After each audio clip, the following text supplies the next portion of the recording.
நிஜமாவே இது AI photo video கிடையாது. இன்னைக்கு முதலமைச்சராக பொறுப்பேற்றுக் கொண்ட 2வது நாள்லயே ஜோசப் விஜய் அவர்கள் திமுக தலைவரும் முன்னாள் முதலமைச்சருமான மு.க.ஸ்டாலின் அவர்களையும் டெபுட்டி சிஎம்மா இருந்த திரு உதயநிதி ஸ்டாலின் அவர்களையும் அவங்களோட ஆழ்வார்பேட் வீட்டில் சந்திச்சு பேசியிருக்காங்க. இதுதான் இன்னைக்கு அரசியல்ல பேசுபொருள். அவங்க 2 பேரும் 3 பேரும் சந்திச்சப்போ இருந்த அந்த மொமெண்ட்ஸே பார்க்கறதுக்கு ரொம்ப அழகா இருக்கு. புன்முறுவலோட வரவேற்றது, கையை பிடிச்சிட்டு கூட்டிட்டு போனது, கட்டி பிடிச்சுக்கிட்டது, அப்புறம் வாசல் வரைக்கும் வந்து வழி அனுப்புனது, இதெல்லாம் பார்க்க ரொம்ப அழகா இருந்தது. அதை முடிச்ச பிறகு எம்.கே. ஸ்டாலின் அவர்களுடைய ட்விட்டர் பதிவு என்னவாக இருந்தது அப்படின்னா, முதலமைச்சர் விஜய் அவர்கள் சந்திச்சு பேசினாரு. அவருக்கு அன்பு நிறை வாழ்த்துகளையும் ஆலோசனைகளையும் நான் வழங்கினேன் அப்படின்னு அவர் சொல்லியிருந்தாரு. இதெல்லாம் நடக்கிறது எல்லாமே சமீபத்துல இந்த ஜென்ரேஷனுக்கு வந்து நாங்க இது பார்த்ததே இல்லை. இந்த அரசியல் நாகரிகம் அப்படிங்கிறது எங்கேயுமே பார்த்ததே இல்லை. கழுத்துல திமுக தாவேக தொண்டர்கள் 2 பேரும் சோசியல் மீடியாக்கள்ல அவ்வளோ அடிச்சுக்கிட்டதெல்லாம் பார்த்தோம்.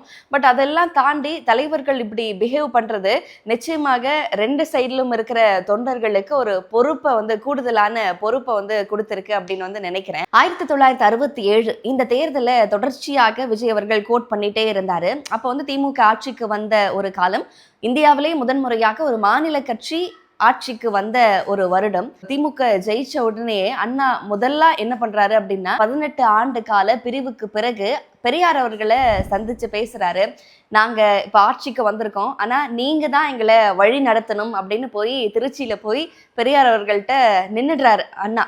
உடனே பெரியார் அவர்களும் அவருடைய எல்லா மனமாச்சரியங்கள் எல்லாம் மறந்துட்டு விட்டுட்டு, நான் நீங்க தோக்கணும் அப்படின்னு எவ்வளவோ போராடினேன், ஆனா நீங்க ஜெயிச்சிட்டீங்க, இப்ப நான் உங்க முன்னாடி தோத்து நிக்கிறேன் அப்படின்னு பெருந்தன்மையோட அவங்கள வந்து அக்செப்ட் பண்ணிக்கிட்டாரு. நேற்றைய தினமும் கூட பெரியார் திடலுக்கு நேர்ல போய் ஆசிரியர் கி வீரமணி அவர்களை விஜய் அவர்கள் சந்திச்சு பேசினாரு. அதே 67 தேர்தலில் தான் பெருந்தலைவர் காமராஜ் அவர்களும் திமுகவால தோற்கடிக்கப்படுறாரு. இப்போ வரைக்கும் அது திரும்ப திரும்ப சொல்லவும் படுது. ஆனா அந்த தேர்தலில் வந்து அண்ணா அவர்கள் என்ன சொல்றாரு அப்படின்னா வந்து, அனுபவசாலியான காமராஜர் தோற்கடிக்கப்பட்டது எனக்கு ரொம்ப ரொம்ப வருத்தம் தான். சட்டப்பேரவையில அவர் இருந்திருந்தா நம்மளை இன்னும் வழிகாட்டுறதுக்கு ரொம்ப நல்லா இருந்திருக்கும், நம்ம இன்னும் பெர்ஃபார்ம் பண்ண முடியும் அப்படின்னு சொல்லிட்டு, நம்மளுடைய இந்த வெற்றி கொண்டாட்டம் எந்த வகையிலையும் காங்கிரஸை வந்து சங்கடப்படுத்தக்கூடாது அப்படின்னு தொண்டர்களுக்கு அண்ணா அவர்கள் சொல்றாரு.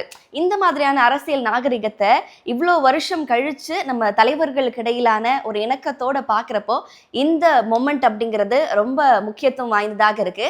நான் யாரையும் யாரோடையும் கம்பேர் பண்ணல, அந்த டிஸ்க்ளைமரையும் சொல்லிடுறேன். ஏன்னா இன்னைக்கு நடந்த இந்த அரசியல் நனி நாகரிகம் அப்படிங்கிறது இதுவரைக்குமான பொலிட்டிக்கல் ஹிஸ்டரியில பார்க்கவே இல்லை.